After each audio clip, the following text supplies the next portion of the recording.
All right. Zero prep. Nothing.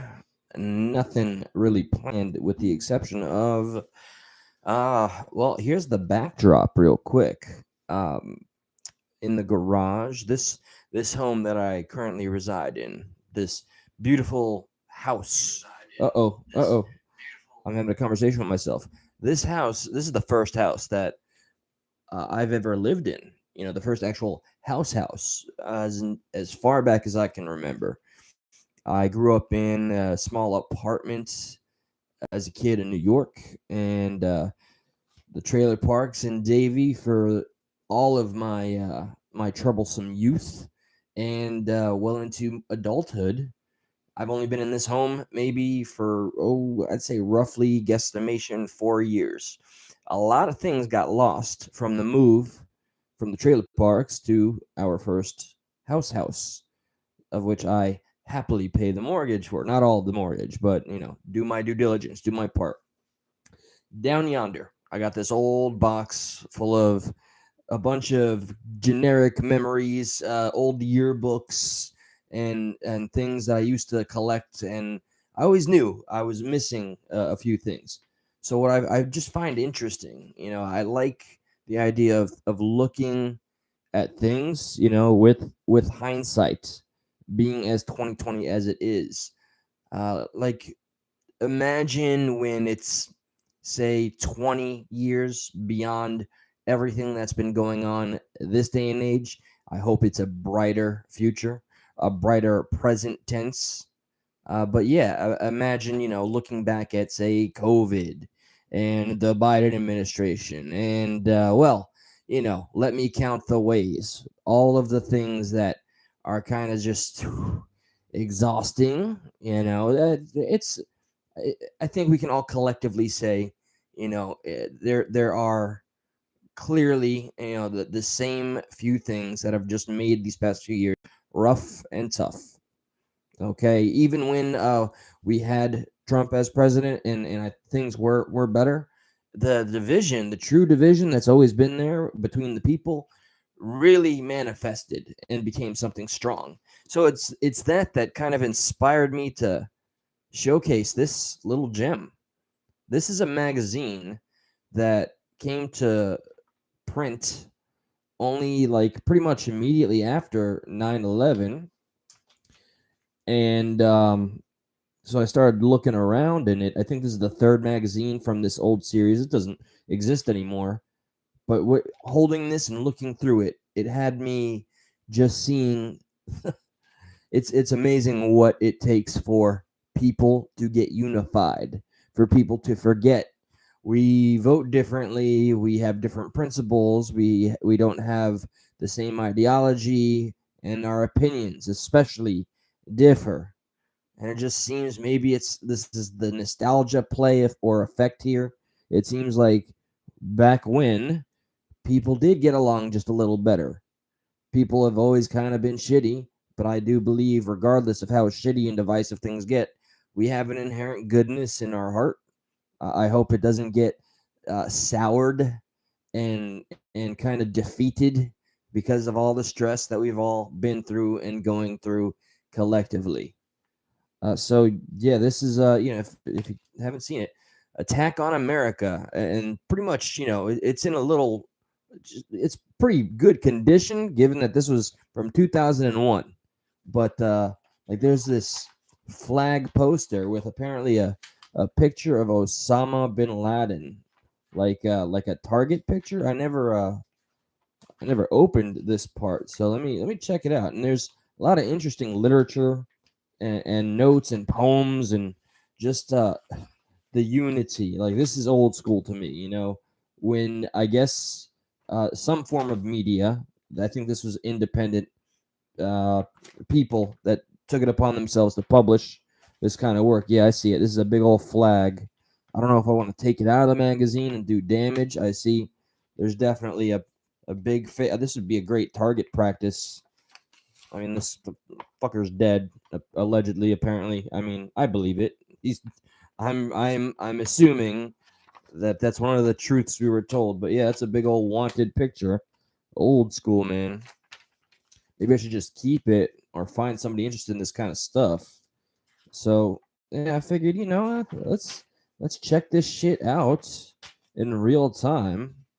And back during this time, I was a few years out of New York. That fateful day, we all have a story like this, right? My uncle was supposed to be in the Twin Towers for his job. And the opening is, the war zone that New York City was at that time. Hey, Cindy, sweetheart, I can see you from the chat. Obama. Uh-oh. Well, yeah, you know what? I have no qualms about saying this these days. When Obama was president, man, yep, that's when I was blue no matter who. That's when I was the quintessential liberal. I'd vote any Democrat in at that time. Oh boy, you know what? Even on this channel, since this is the OG channel, this channel right here has videos of me from 8 to 10 years ago, uh, ranting and raving, uh, talking about some of the things that still are core issues and or values to me. And there's one that I don't know that I'm ashamed of it because it was a part of my growth, evolution, or whatever. But I remember filming one of Trump's rallies, and this was when I was completely, I was completely on the left. So anybody on the right or from the right was immediately an enemy. And I remember I was no better than the people that I currently chastise for blocking people out of their lives, cutting friendships to an end because, oh my god, you're gonna vote for that man. That. And I remember one of the videos that's somewhere in the dregs of this channel is like, this is what hatred looks like. Well, I wonder what me now would say to me then. I mean, I know I'd want to kick my ass back then, but my ass back then was training in mixed martial arts, although I know his weaknesses. So so I guess I'll read it out loud. It was Obama Hussein bin Laden. Honestly, I would have voted for Obama, and this is Liberty Line. What's up? In his first term, because wow, you were liberal too. I I've been really trying to reflect on my appreciation of our country. Like, when was I really a patriot? I was in JROTC, ROTC during my high school times. I mean, being patriotic was not something I ever thought about. I said the Pledge of Allegiance every day of my life in my schooling years. And outside of that, I had a friend that was dead set on going into the military. I wanted to be a Marine when I hit 18. Then I got in some trouble and took that completely off the table. Here's this was a big deal back then. This is like the internet was almost in full swing in 2001, kind of, sort of. I had an old modem. I don't know what kind of freaking Mac. I had to put a blanket over the freaking computer, and so the light didn't show.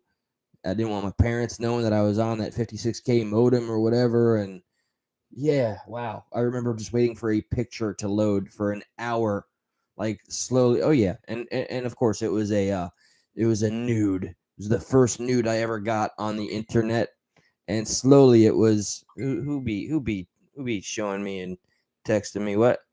Oh, well, what's up there? Nuh-uh. Hold on. Damn it. No, that's a different one, Holly. Okay. So sometimes people like to give me a little guff, rightfully so, respectfully so, about my studio. I'll call it my studio. It's more professional. Okay. I pay a mortgage. All right. All right. Um, that bottle of Canada Dry, that's a brand spanking new one. Okay. Just want to clarify that is not the one that has been there maybe for like 2 weeks on that bare shelf. So okay. Much love to you, Holly. That's an old friend that I cherish, who drives me a little fucking crazy. But we go way back, and I foresee a friendship that will never end, provided that she doesn't completely snap on me, or I finally get too in my feels and and say, I can't take it anymore. Your critiques, they hurt me deeply. So here we go. Okay. Yeah, these are all common pictures. Like, this is the stuff that the internet is for. Everybody has seen the real-time footage and damage of what happened on that fateful day. What I found funny with hindsight and all, okay? All right, so this is, serious and morose here. But okay, here's a big old picture. I don't know what the quality is. It's probably terrible. Everything's terrible. I don't have a professional setup. Josh and I will be getting things set up soon, I promise. But okay, so here we got, it's op-ed time, or op-ed, no, photo op time. We got our George W. All right, Lil Bush. You guys remember the cartoons that, and the movie? What other sitting president, while he was president, had movies and cartoon, which was all to make fun of him while he was still in office? I don't think that was there some kind of a Trump cartoon ever? Because I know that, see, now that this day and age with the internet, there's all these flash videos and all that, and I hope my old memory ain't what it used to be. I'm not conflating one for the other, but back when W. Bush was president, there was a cartoon making fun of him and his administration, making him look like a fucking fool and a tool. And thinking back on him, I didn't like him then, and I still don't like him now. I know he feels very, very bad about leading us into the wrong country to go to war with. I don't think that's a fact. It's a fucking fact. All right. The yellow cake lying about WMDs. Before I lose this point, I did just happen to see another polarizing person. Alex Jones apparently has a documentary that's available for rent on my little smart TV there. Part of me is tempted, okay, because I do believe when he first started out and when InfoWars, not in its pure infancy, but the man did break some boundaries, like in a good way, in terms of journalism, right? I think he's one of the first pioneers to utilize the internet as being something powerful and breaking the status quo. I do not agree with a lot of his theories, thoughts, and I do agree with the Sandy Hook ruling. And he screwed up. His followers harassed those families. A lot of people said this is an attack on free speech, and I understand the fear and the qualms and the slippery slope ideal here, but there was consequences to the things that he said with such, fervor and confidence. People went to these poor parents' homes and started accusing them of being crisis actors while their children were, buried just a day or two ago or a week ago or whatever the case. And I saw that footage. That made me fucking sick to my stomach. So I don't know about, it went from 8 million to $26 million, and now he's facing another suit, even though he filed for bankruptcy. I don't know, but my point was, like, the good he did do, he broke into Bohemian Grove. He helped show us for the first time, and using the power of the internet, making it available to the public. I wonder if that video is still available, where he broke into this strange little ritual of, for anybody that doesn't know, of politicians and wealthy ass motherfuckers simulating something beyond my comprehension and understanding, like Skull and Bones, Freemasonry.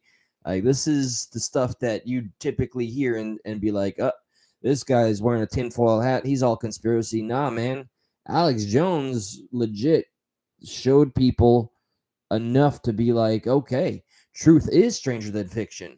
And I remember one of my proudest moments watching him, which is why watching his little fall from grace, if you ever want to call what he has had graceful, was finding a currently at that time elected senator or something to that effect. And he goes up to him with his little InfoWars microphone and the cameraman and says, hey, so I saw you at Bohemian Grove. And that moment, that politician became so nervous. His lip got so stiff. He seemed so shocked. appalled, embarrassed, is one of the most magical moments ever recorded and uploaded to the internet.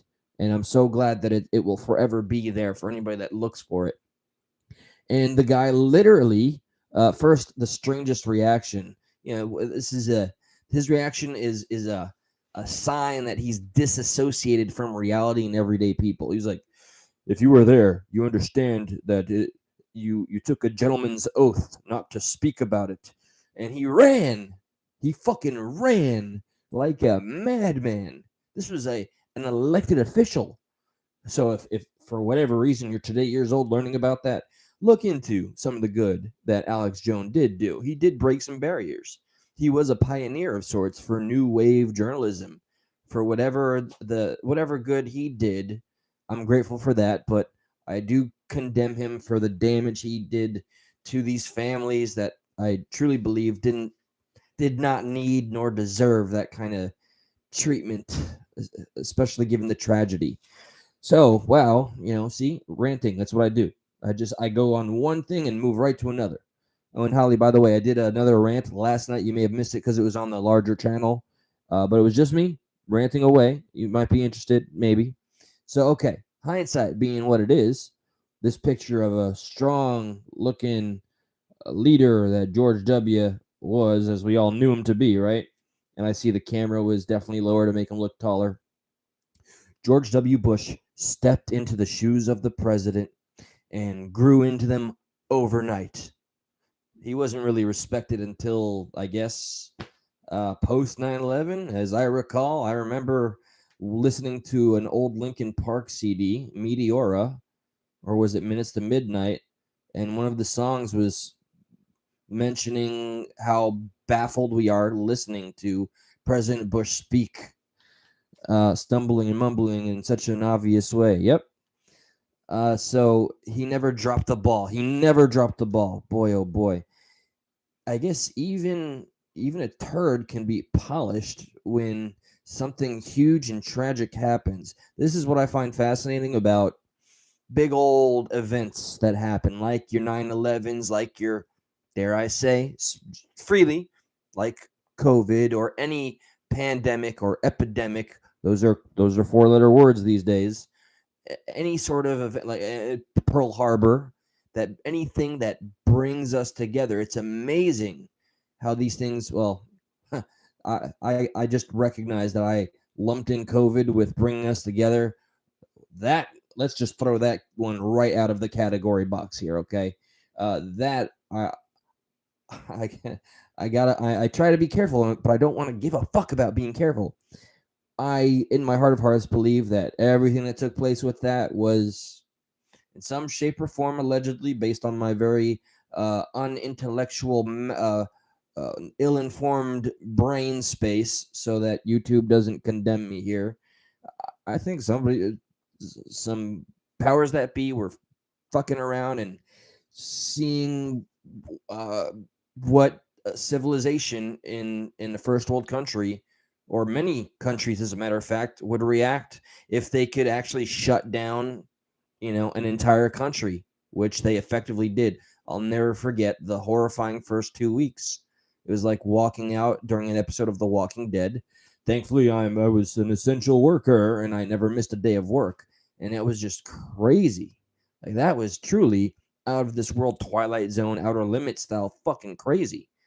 So yeah, there's a part of me that believes that some of the things that occurred were for some reasons that we will never perhaps be fully told.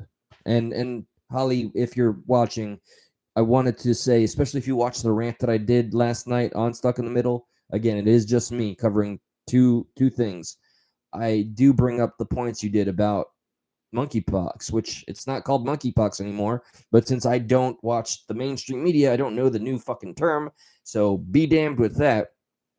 How it is not an STD, and the framing. Sorry, hold on. I know this is not classy. I'm a man. What do you want? Okay, so how the media was like framing it like it's some kind of just STD that only impacts predominantly homosexual men. No, that's not the case, and that's not what like Pox does. Here, I will open the chat so I can see some comments. I do this, Holly, because I rewatch everything that I do so I can catch up with anything that I do miss during a live. And I do this so I don't get too distracted, because keeping this momentum on a rant, it can be a challenge if I start reading comments and whatnot. Uh-oh, problem with server. Let me see here. Let me try that again. Hey, okay. Forging thought. Oh, doing a serious voice. By the way, yes, and I was talking Bohemian Grove. I'm gonna catch up, and I do want to say forging since I have you. I told Steve, and I'll tell you. I still got your contact info. I would love for the three of us, ideally next week. I have a whole week off. I have a 20-year high school reunion, and before I go out and celebrate my little ass off and try to find my inner child again, um, I'm gonna do some as much cool shit as I can do with the platforms that I have accessible to me. So I will be contacting you. I know that I'm not very trustworthy when it comes to saying that, but I already told Steve. He's going to email me some information, and the three of us, I think, would be a fantastic panel to have a topic conversation and invite more people. So that being said, yep, I will give you at least a few days in advance. Hello. Hold on. I saw someone say hello, Chadwick. Don't know who that is, but welcome. All right. So, Holly, yes, I was talking about how it was so strange that the media was reporting the monkeypox as being like an STD when it's more like, chicken pox or like a variant of Ebola. And I do not know how fatal or how severe monkeypox is when I first learned about it. And I'm aware that we've gotten a lot more data since. So I'm probably wrong, especially given the one occasion that I saw somebody speaking about them having it and recovering from it. But one of the tidbits of information that I have that I don't know how true it is that it could possibly unalive somebody within a span of 3 days. Is that true? I don't know. I don't know. Let me make that clear. So okay, let me just see this little trip. Holy shit! This whole page here is the victims of the ill-fated passenger planes. This is every single name. The victim, on the fateful morning. Yes. The lives of thousands of people. We were all there. Wow, look at that. Captain John Ogonski, 52, pilot Thomas McGinnis. Don't worry, I'm not going to read all these names. So this is all the crew members. This is all the passengers. This is all the. Imagine something like this, but for I'm. It's like I'm looking to get banned, but with COVID, and I say that only because I remember the examples of, say, a local man here in Florida died via a motorcycle accident. And can you guess? Just, I'm going to give a moment of silence. Can y'all guess what the cause of death was for the man that died via a motorcycle accident, as in he crashed and died as a result of a collision? COVID, marked as COVID, and that was done many more times that we can verify. And so I'm not going to forget that. I think I behoove many of you to remember that kind of fuckery that occurred, and how the data that was being reported by that one at first very honest woman before she got fired for apparently reporting the accurate data and statistics. I can only surmise that they wanted to inflate or manipulate, obviously, the numbers and as much information as possible. And there was also a financial incentive to any hospitals, doctors, nurses, the whole shebang. I am friends with quite a few medical staff members and a doctor and two scientists and I've gotten some alarming information. People that felt the whole industry that they were in, their very building, their very staff, their trusted doctor, who is like their family, were compromised. And one of which felt so conflicted. If you see this, I will not, don't worry, I will not share any personal information. You know who you are, and thank you. She felt so conflicted about the jab and having to make people want it, and everything that she was told behind closed doors, and herself refused to get it. My respect and my admiration for you, and for all of you that were in that. So the point I was making: imagine like a list like this, but like with every actual like cause of death, not somebody that fell off a building that had COVID. Like apparently the motorcyclist that I'm talking about, and I wonder if you could find it on Google. I'm sure if you used a different search engine, you could find it quickly, as I have been able to. But just how many times did that occur? It's just so the guy that died via the accident, he did have COVID. That's not why he died, but they marked it as the cause of death because of a fucking corrupt incentive. Let me see when I get messages in real time. Okay. That's for a special. That's for stuck in the middle right there. Thank you for that.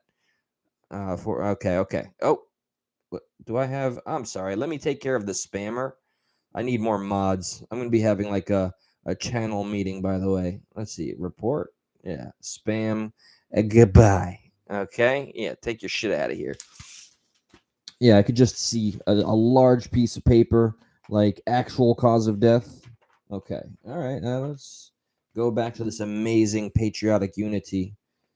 Millions around the world held vigils, praying and hoping for more life to be found in the crushing rubble of World Trade Center buildings that were toppled by American Airlines Flight 11. How many people do I have to be careful? Fuck it, I don't give a fuck. How many we did have a conspiracy episode on Stuck in the Middle once. That's where I got to speak to a Holocaust denier and flat earther. That idiot got owned, and the most ridiculous thing he proposed was he showed us pictures that were present day, and obviously the foundations of the old gas chambers have some cracks because they've kind of been around since the fucking 1930s, 40s. And he's like, man, look at the cracks here. The Jews wouldn't have been able to have expired because the gas would have escaped. I'm like, are you serious right now?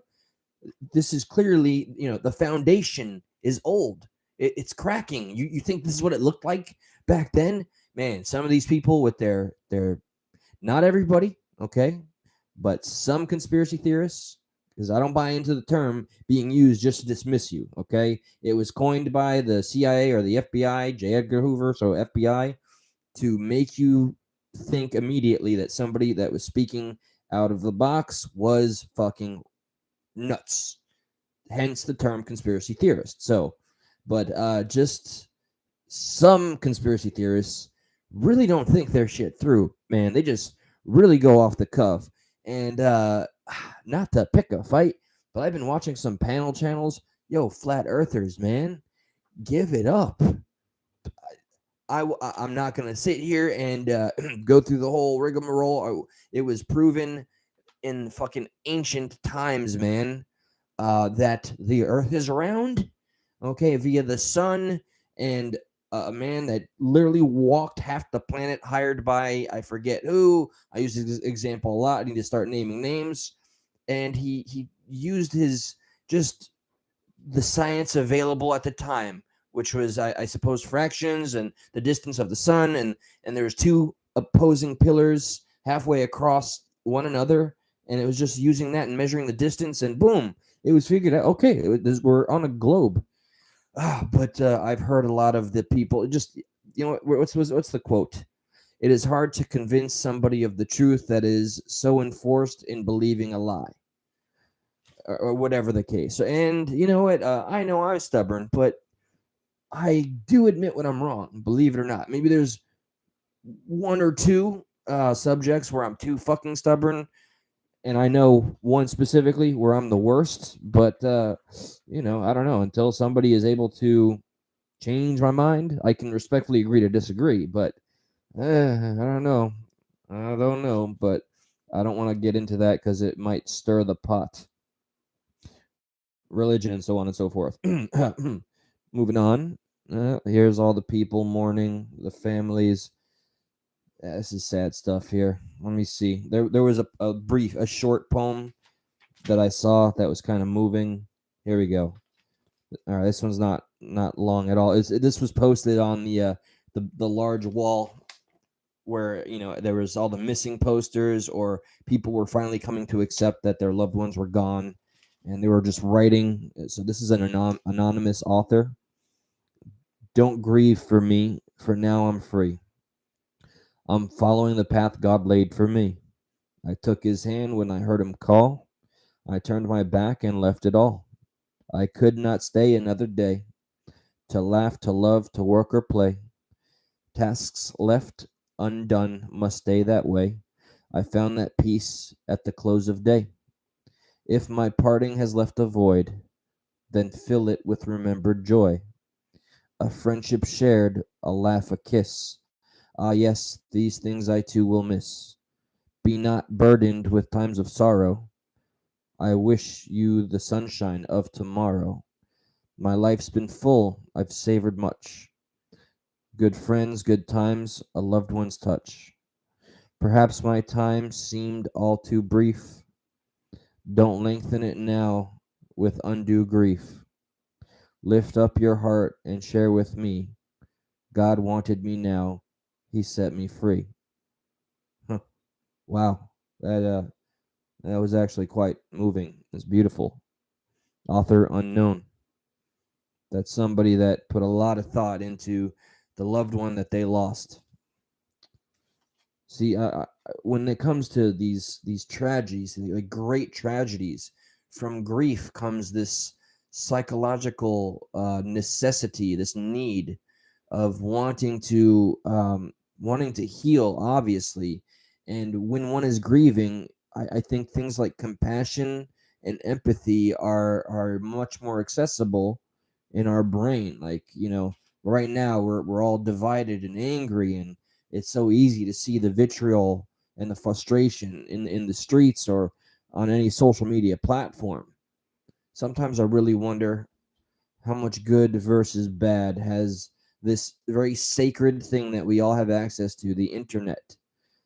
It was meant to, I am certain, to bring us all together on some fundamental level that unifies us, because it's an exciting thought. Oh my goodness, I could speak to somebody in Japan, which would be talking to somebody that's technically living in yesterday. And I did that when I one of the first things I did on the internet, because I love the country of Japan, was get a pen pal. And yeah, like reaching as far across the aisles as possible to learn from other cultures and other people, and just having that. I'm convinced the internet was built to enjoy connecting all over. So many walls were broken when we accomplished this amazing thing. But now, especially, shout out to Kenneth when he's in, if he sees this one. He sent me a simple music video, rap video, that was actually about conspiracies and good points. And look at the government right now, our government, the world's government, oh, come on, the UN and every bit of legislation that's being pushed to get as much control of the internet, which is the most sacred free space that we have. Look at all the regulations that we're facing. Look at all the words that somebody like me with a relatively very small channel has to worry about, and I've already gotten a strike once for simply reading a document that's accessible to everybody. The more that any powers that be can actually gain control in this threshold of the internet, he who controls the data Like, think of all the terms of service that we agree to before we go ahead and sign up on TikTok. I'm guilty. It's addictive and fun to make these little videos and stuff, whatever, right? I'll say a joke, a 15-second joke. But, because of Joe Rogan, a large and respected voice, despite what the mainstream bullshitters say, he finally was just read the terms of service aloud, and now we're all conscious of it. And it's amazing, though. Why haven't I personally just uninstalled that son of a bitch? We know once you click that box, nobody reads the fine print, and that's a lot of it's a lot of things to read. We know we want the instant gratification. That's a big problem with the oversaturation of information. Is we're like, okay, no, there's too much there. Let's skip. Yeah, I agree. Well, you have agreed to allow the arbiters of TikTok to access your contacts, your files, to not only see the file names, but open your files to be able to track you, ping your location. They also get all the information of every person and phone number that's on your phone. They get to see what your algorithm has generated about you. You're just now a clump of data that they can use, and they do use. And I don't know, do they sell it to the highest bidder? You agree. You sign your life away. You sign your privacy away by agreeing to the terms of service of TikTok. And that's something that I think should alarm me more than I have allowed it to, because of the route I feel myself going. I am becoming actively much more radically opposed to our current government two-party system.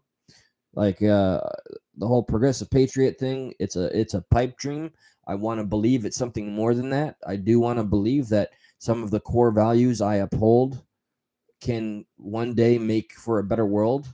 I truly do. But I am, as I see the constant failures day in day, when I see things like Hunter Biden occurring, and Trump is no saint to me, but I do not agree with the FBI just trying to utilize Article 19 so they can simply, in Article 19, out of all of the charges that they're trying to make stick, if they're able to get whatever it is and look up Article 19, it will prevent him from running. And I think that's just their end game. They just don't want him to be a viable threat. They want their establishment back. They want their status quo back. And a greater fear I have is that if they can start locking out like the Bernie Sanders, like I'll never understand why one of my greatest hopes for I guess the progressives and the patriots, we both got fucked over. Bernie Sanders faced the Bernie blackout. The media was not reporting on his rallies, his numbers. A lot of us that worked for his campaign, we saw the DNC fucking us over every day. I remember they did 2 coin tosses, because the first coin toss, and this was for an entire, was it a state? I forget what district. The video, well, it's been on the internet, so it's eternal. I used to have it downloaded on an older hard drive. But this fucking kid decided to dictate if Bernie Sanders was going to win this state with 2 coin tosses. And the first one was not what they wanted, so he did it again. And then in Nevada, when the DNC literally flipped us off and said we threw chairs at them, you look at the footage, that never happened. We truly got the Bernie bro thing, which is exactly, I think, what they've done to an extent with like demonizing the Proud Boys on Trump's end. Like you guys know, right? So this is what I'm talking about with unifiers. If we really looked, we're all getting fucked just the same. Like I don't have to love your guy. You don't have to love my guy. I accept that. If we could all just kind of collectively accept that, hey man, we're all getting railroaded pretty hard here.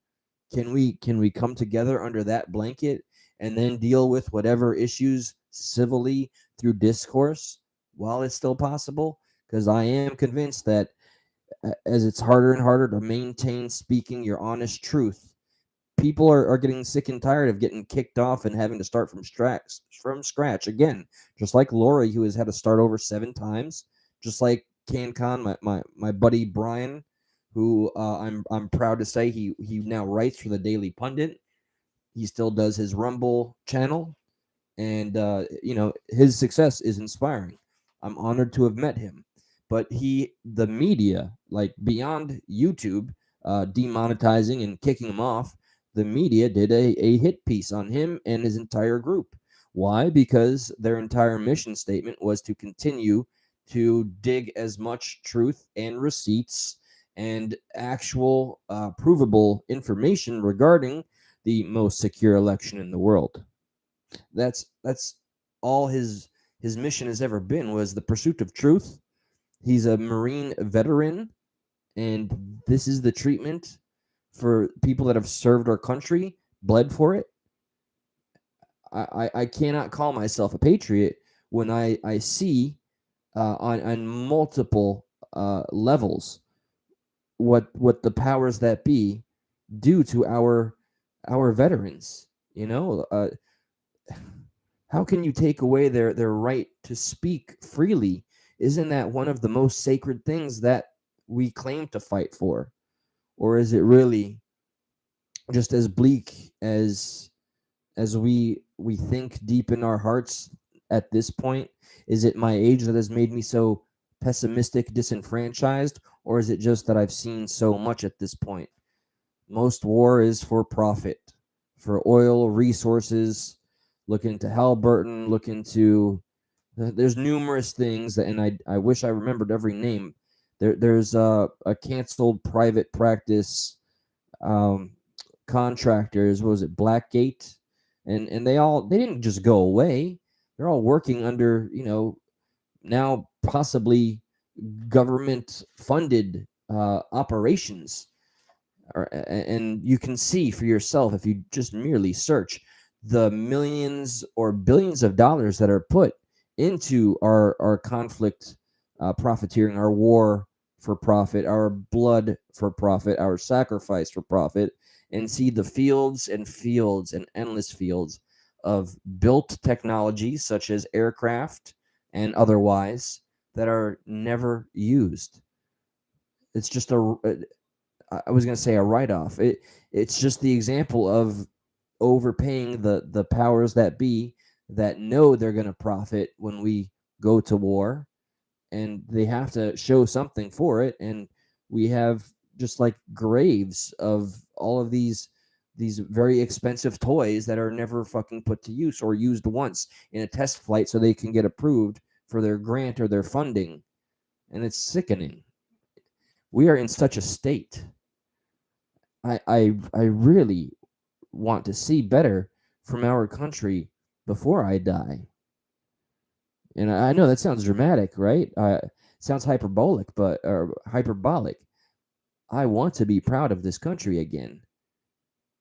And the more I think about it, I'm sick and tired of seeing some sort of huge, either tragic or scary event. I'm tired of seeing the usual, violence or fear, manipulation being the things that it takes to get us all to play ball with each other.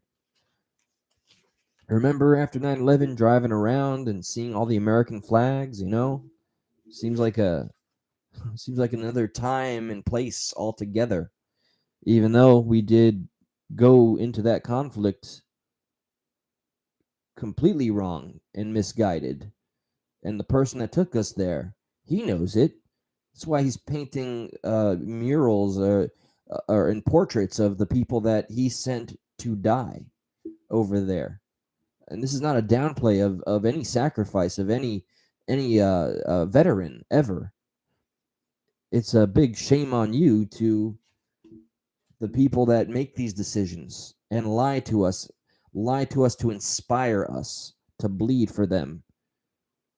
Are we ever going to see the day when a rich politician, or maybe somebody in the Walton family or the Bilderbergs, or these names can go on and on, right? When are we going to see their kids going and fighting for these freedoms that are now raped in front of us? I know that word is not very appropriate, but I don't mean it literally, YouTube. I have so many friends that are veterans the state of the VA, the more I have to come to terms with the reality of the VA, the more that I become so depressed, disenfranchised by a public option. And a public option doesn't mean the cancellation of being able to pay for quality private health care. The only example I have to go off of is an aunt that passed away from cancer in Canada. And I know, yes, Canada bad. And actually, Canada is quite bad. Their draconian laws, a lot of things that are happening further up north in Australia and Canada, they're scaring me. Is how much longer before these things that kind of go through their test trial run happen there that will start happening here. Fun story, and there's a YouTube video. There's a video somewhere if you look it up. If you just take the words that I say, a few of them, and do the search, a police officer. Oh, it was. I found it on the Daily Wire, and now I know my left friends will say, "Oh my God, you're looking up right-wing material." No, look at the fucking tape itself. Take away the person that speaks before or after. Just look at the source material. By God, this man shared. It's free speech, right? This was in Britain. He decided he had something to say about a pride parade that was happening. He takes issue with what he considers to be this this ploy to appeal more to children. Right? We're aware that this exists. I don't want to conflate that with the LGBTQ community. Okay, like MAPS, which is a disgusting thing, an acronym. I think there's only one solution for a map, wood chipper. But that stands for minor attracted person. Yes, which we will call Play-Doh people. He essentially sees that movement is coming for his children. So his statement, he didn't make it himself. His neighbor and friend did. It was a and look, remember, Jewish star here, okay? So remember, I'm sensitive to the material too. It was a swastika made out of the pride flag. It was 4 pride flags, so the rainbow flags, to be in the shape of a swastika. Is it what I would have chosen to make a statement? No. But if you're going to really have a First Amendment or any right that celebrates the freedom of speech, if you were going to punish that, what do you think would be a common sense punishment for such a thing? A slap on the wrist, or maybe like, hey, this is somewhat insensitive, which he would rightfully say, well, too bad, free speech, right? Free speech has nothing to do with protecting your fucking feelings. The video is this man that shared it, that very image, and the police were called. And do you think it stopped there? No, they went to this man's house, knocked on his door. He walked out, and this is where the video starts.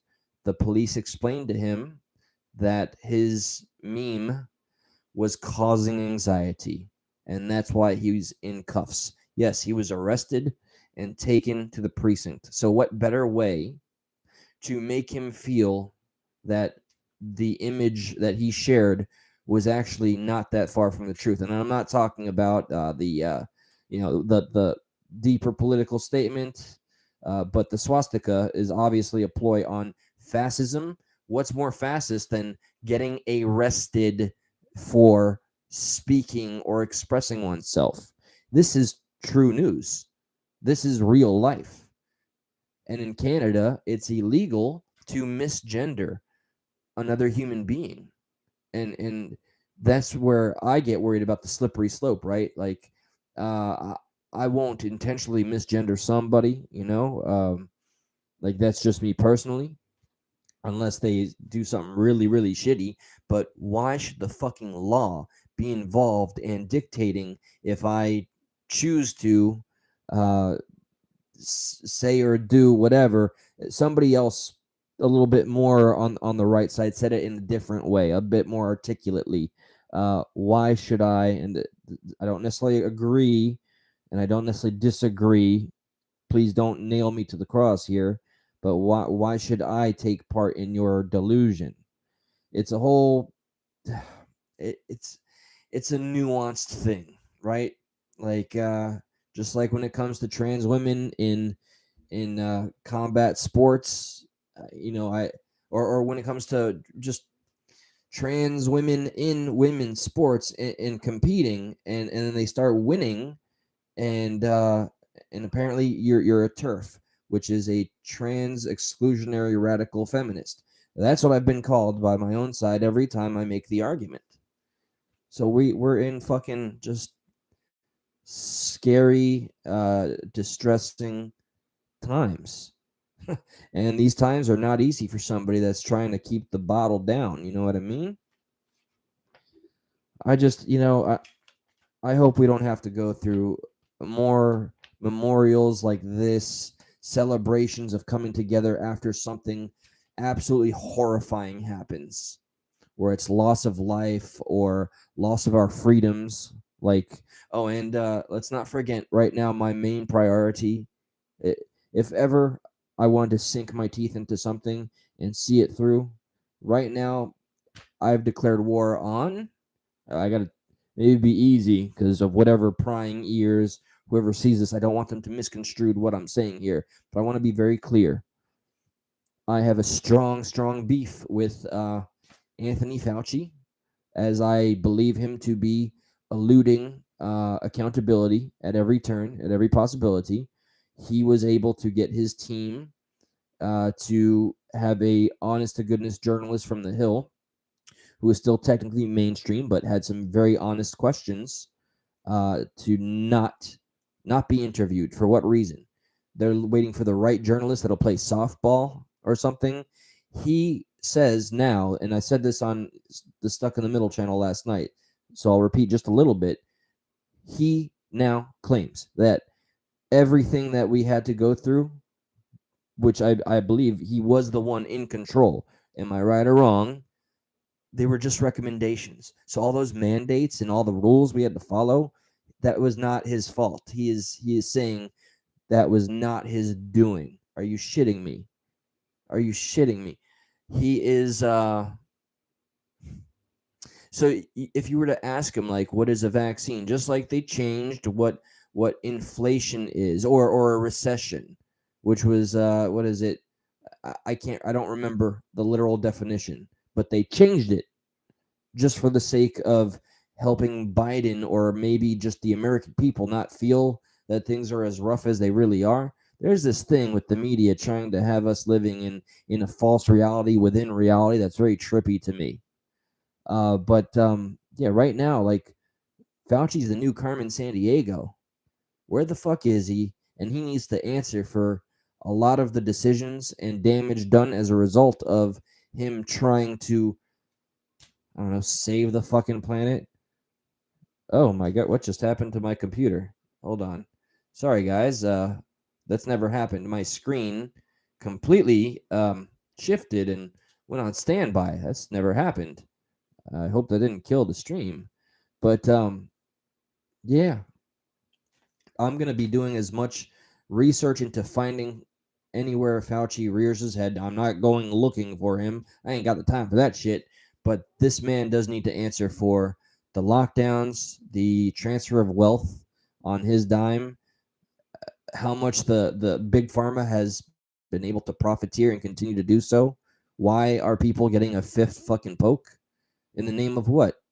0.8% of needing to be hospitalized. That's it. So yeah, there's my big beef.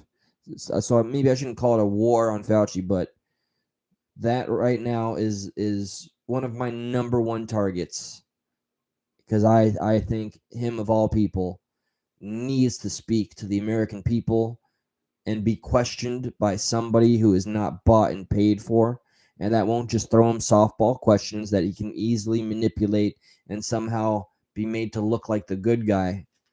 I don't care how much he's hailed by anybody. He's no fucking hero. His past is shady. We had our blinders on because we were possibly afraid, confused, or too fucking angry to see things clearly. But now, like I was talking about hindsight, I have enough hindsight to know that I really don't fucking like Anthony Fauci.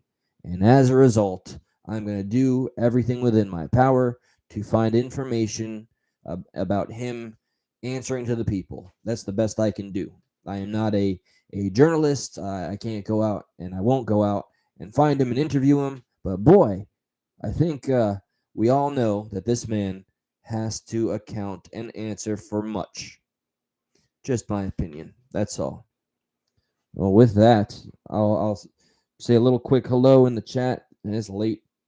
I gotta go soon. I gotta go pretty much. Let me see what you got here. Sorry. Okay, that is material for way in the future. That's something I can't even talk about right now. Oh, do I want to get really pissed? Why, yes, I live off of being pissed. Look at Chris net worth. Okay. And sources of income. His book deals. Look at the dates. Look at the amount. Supposedly, he wrote 90 books in. Okay, I'm interested. Can't wait to have our fucking panel channel time. This time successfully because I saw you go on earlier. Man, fantastic job. I found all of that on accident while looking for the. Okay. Oh, his net worth. Gotcha. And Liberty, you got it. Trust me. Well, I may have watched that already, by the way. I got to see a lot of Project Veritas's information. I love their whistleblower. The reason why I like Veritas is because they rely on something that has become demonized in a country that's supposed to celebrate the truth, right? We're about truth in the American way, something like that, if I recall. And what I'm referring to is just what was it? Everything that was shown to be in Fauci's past prior to him being given the most powerful seat in terms of being hailed as Mr. Science himself. Yeah, there was enough sketchy information and colleagues calling him out for his deeds that were done, and for some reason, that's the guy they chose to spearhead the movement and look to for answers during one of our most vulnerable times. That I'm convinced was, allegedly semi-strategic. Anyway, I'm going to enjoy my free speech while it's still available, and I hope you all do the same. Please feel free, guys. The next time I go on here and on Stuck in the Middle, it will be as a restream, and that means everybody's invited. I look forward to anybody that is willing to share their voice and represent their voice and their convictions. Either, it could be a challenge or it can be just a conversation. Doesn't always have to be a heated debate. I invite anybody and everybody to that, but there's 2 spots taken, and that's hopefully, if he's available, Steve Harloa. Check out his channel, and Forging Thought. Check out his channel. Subscribe to it, as a matter of fact. He's up and coming. Just wait. All right, he's just starting. Let's get him up to 100 if you can, okay? I'll be plugging his channel in the comment section, and that's it. Voila. That's it. Find the unifiers and celebrate them. Identify that which they want to divide us, and then just have a conversation while we're allowed. Good night, guys.